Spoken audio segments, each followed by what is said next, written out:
jusqu'à son rappel à Dieu en ce lieu. Digne descendante de Khadimou Rassoul, Sokhna Maïmonatou Mbacké fut le modèle accompli de la femme vertueuse. Sa formation intellectuelle et son éducation islamique ont fait d'elle une servante, une éducatrice. Sokhna May, comme l'appelaient certains, s'est aussi illustrée dans la célébration du Laylatul Qadr ou la nuit du destin. Dame Silla nous la présente.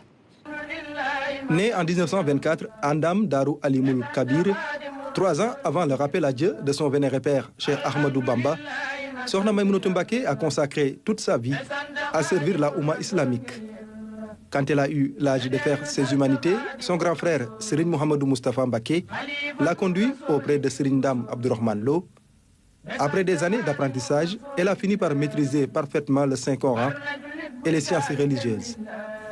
Après sa formation en sciences islamiques, elle a mis en pratique ses enseignements en créant dans son village de Darou Wahab, situé à 33 km de Touba, des écoles coraniques.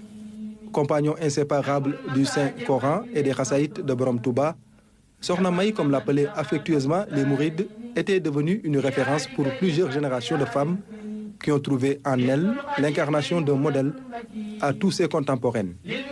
Cette digne descendante de Khadim Rassoul fut le modèle accompli de la femme vertueuse.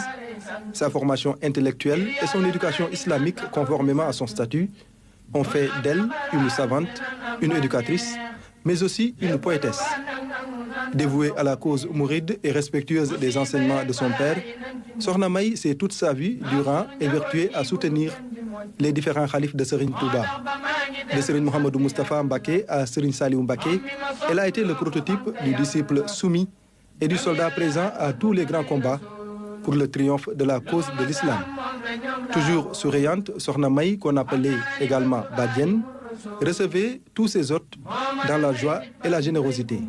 Sokhna Maïmonatou Mbacké, son nom est intimement lié à la célébration de la nuit du destin appelée Laylatul Qadr, une date mémorable pleine de bénédictions et de profits spirituels pour toute la communauté musulmane.